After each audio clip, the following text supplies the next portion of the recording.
What's up, everyone? Welcome to This Day in Philly Sports History for February 16th, 2025. I'm your host, Jim Montgomery.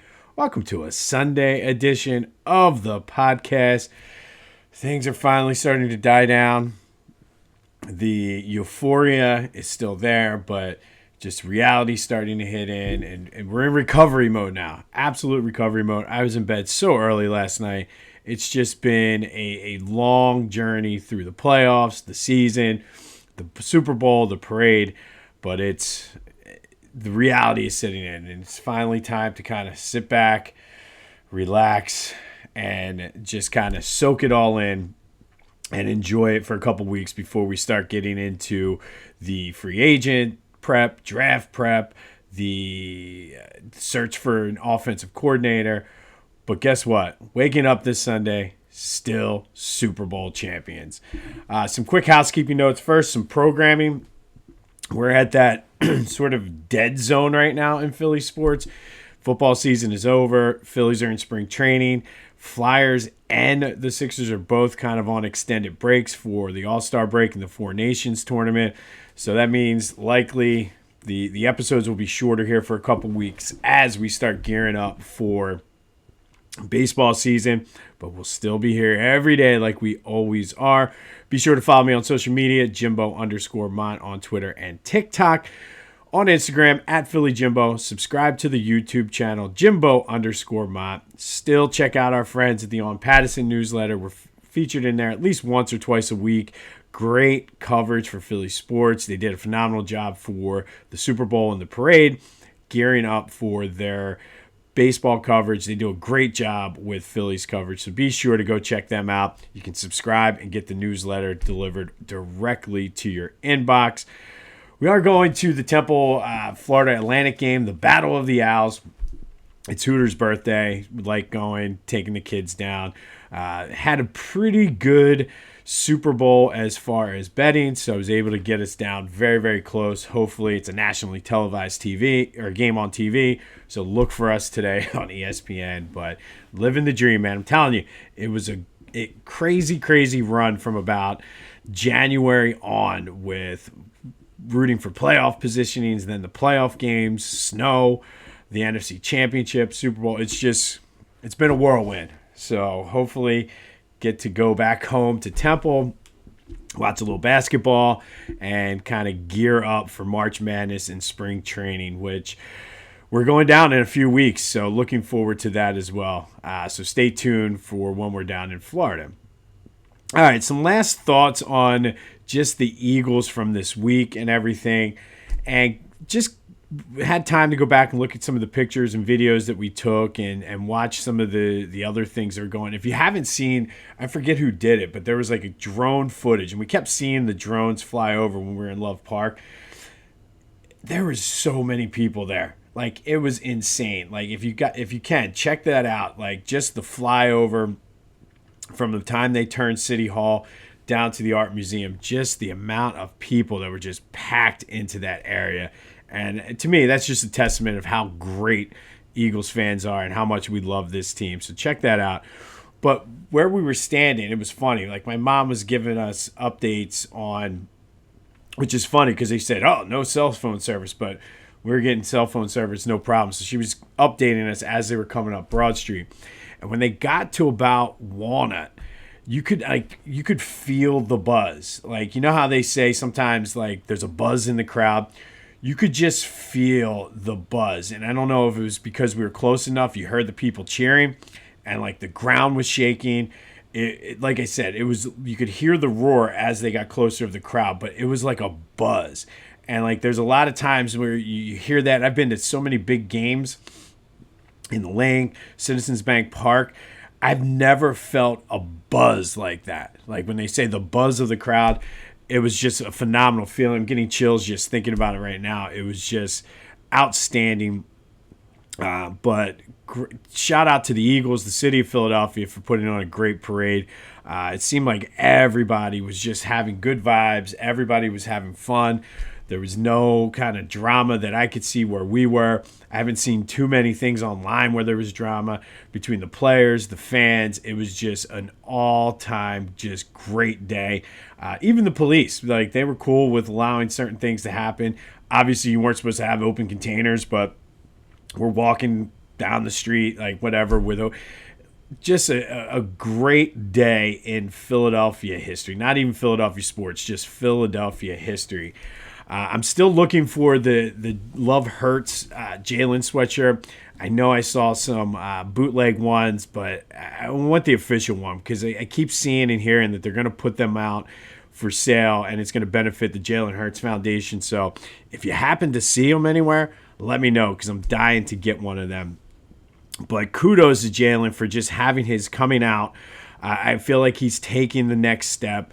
And because he's sort of the face of the NFL for the Nike Jordan brand, I feel as though, like, that's the first step. I fully believe that we're going to win at least one more Super Bowl with Jalen Hurts. He just has that mindset. Like, not many guys have that mindset, like a Kobe, Michael Jordan. Just focus. I guarantee you he's back. It was back in the gym yesterday at 6 a.m. squatting 600 pounds again, getting ready for this next season. But just what a great player. And it was good to see him as I was rewatching the parade and just the way he interacted with his fans. It was great to see him finally get his due as the Eagles starting quarterback. Because truthfully, you can say what you want about Bryce Harper. Joe for a little bit was the love of the city. But this is an Eagle city, and there is no more important position than the quarterback of the Philadelphia Eagles. So the fact, I mean, look at Nick Foles. There are people that still to this day will put Nick Foles as the greatest quarterback in Eagles history because he led us to that Super Bowl.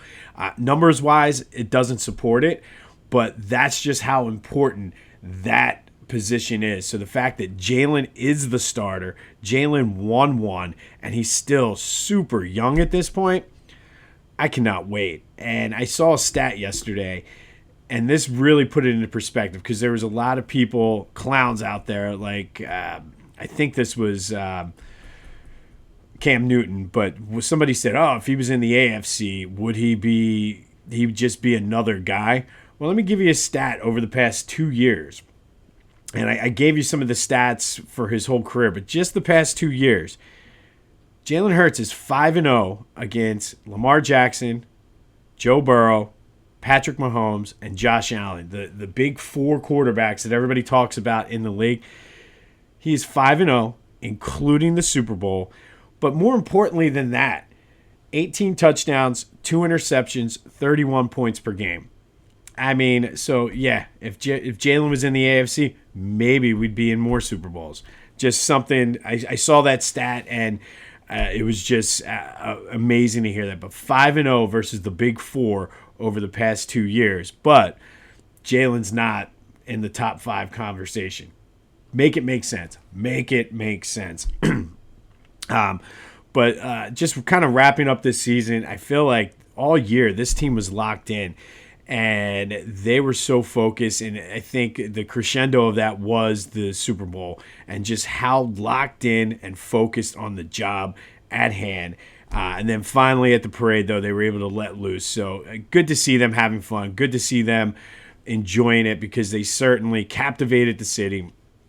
They earned it, and they just were, from the bye week on, the most dominant physical team in the NFL. And Amon-Ra St. Brown, or Amara, or whatever his name is, he can say whatever he wants about, oh, it'd be different. Listen, come in Thursday night to open the season, and we'll take the belt to your ass as well. But lots of things I've been seeing, and I hands down, the greatest Philadelphia Eagles team in the history of the franchise. We'll have more discussion on this as we go, but just I want to do a quick pulse, and this is the question of the day. Is this the greatest team in Philadelphia sports history? I think you have to put them up there, and there's only a handful. You could go the 80 Phillies. You can go the 83 Sixers. But talent-wise, And the fact they won a championship, I think you got to give it to this 2024 Eagles team. But that's your question of the day. Is this Super Bowl winning team the greatest team in the history of Philadelphia sports? 267-495-8531. That's the Back to the Future voice and text line. Get that. Anything else Philly sports related off your chest. But I think you could maybe throw the 2008 Phillies in there, but I don't even think the 2008 Phillies were the greatest Phillies team of that run. I think that was the 2011 team. They just got cold at the wrong time. You could actually make the same argument for last year's Phillies team. But where does this team rank? Is this the greatest Philadelphia sports team of all time? Let me know. Get your thoughts in. All right. As I mentioned, we are kind of shifting gears going toward baseball season. We'll see what the Sixers do, Flyers do as well. But it's Phillies. And I saw an interesting article in the Inquirer this morning, and I think you got to do it. And I'm glad to see that these two guys are on board with it. Rob Thomson talked about messing around with the lineup in spring training. He likes to space out righties and lefties depending on who they're facing and things like that. But it's not a foregone conclusion that Kyle Schwarber is going to hit leadoff. Bryce Harper might move up to 2. And they interviewed both of those guys yesterday, and both of them said they don't care. They get paid. I think Schwarber said, I get paid to play baseball. Wherever he puts my name in the lineup, that's where I'm going to hit. And Bryce said the same thing. He's like, I just want to win. He was like, I've been a 3-hole hitter most of my career, but there's been times where they've asked me to hit second. I've hit second. Asked me to hit fourth or fifth. I've hit there. I just want to win. And he said he does like to see pitches, but he's going to do whatever it takes. And I think those are the two guys you need to get on board. So if they're on board with that, I think that's going to help Trey Turner hopefully not swing and look like he's, I don't even know, like a terrible golf, like me on the side of a hill on a golf course swinging away. So I really did like that. I think those are the two guys you need to get on board. And if they're on board, I think that's going to carry over then through the rest of the team. But let's recap yesterday's question of the day. Speaking of somebody who you need to get on board, I asked, do you think Alec Boehm is going to be on the Phillies roster by the end of the season? 57% of you said yes. It's one of those things. I think it's going to come down to how the season starts playing out and the way things sort of start to fall. But I think if he has a good season and the Phillies are doing well, he'll be here. I would not be surprised, though, if they're out of it and they start kind of looking forward to next year that they trade him for some prospects or something, depending, obviously, on what kind of season he has. But thank you, as always, for participating in the question of the day. Today's question, though, is that this Eagles team the greatest team in Philadelphia sports history? I say yes, and I don't even think it's close. But let me know your thoughts on that. Be sure to check out my boys at the Clashing Conferences podcast. Great things going on over at their Sports Fan Network. They've turned the page from football. Lots of guys getting involved with NBA, college basketball, and things like that. You can even have a chance to join their network as well. I will hopefully have an announcement with them coming up shortly, so stay tuned for that. But that is available wherever you get your podcasts as well as on YouTube. And then go to Philly Goat. Still want to spend some stupid money? They got you covered with their Philadelphia Super Bowl champions gear. They have the team shirt with all the faces similar to the Dream Team shirts from the 90s. And then my champ sweatshirt came, and I have to say, and this is not a knock against Philly Goat, because I've had nothing but good luck. The stuff they bring, or the stuff they have that I got, is incredible. But this hoodie may be the best thing I've ever gotten from Philly Goat. Maybe I should have read the fine print more, but I wasn't expecting it to be embroidered. It's an embroidered hoodie. It's comfortable. It's lightweight. It's not like one of those heavy ones where you're going to wear it inside and start sweating. Go get your champs. They have multiple different colors. I went with the Kelly green. but this shirt is incredible. I love it and exceeded my expectations, if that's even possible. So go to phillygoat.com, scroll through, look at all the cool stuff they have. Use the promo code Jim Montgomery to take 10% off your order. That's all one word, Jim Montgomery, and go to Philly Goat. But I'm loving this shirt. I'm debating wearing it to the Temple game today just because I love it. It's like I said, it's comfortable. And like I said, every time I'm like, all right, they can't get any better.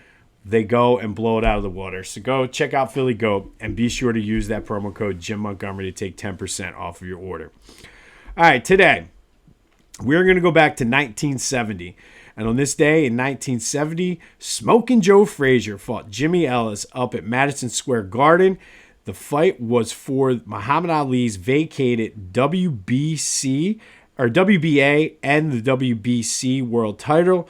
Joe, to his credit, was the New York State Athletic Commission champion. The WBA and the WBC at the time were like the main heavyweight champion, but he was the New York State Athletic Commission champion. Ellis won a tournament. So after they stripped Muhammad Ali of his titles for refusing to fight in Vietnam, the WBA had a tournament, and the winner of the tournament would be named the new champion. Joe Frazier said, no, I'm not fighting. I don't agree with Muhammad Ali getting stripped for standing up for his beliefs.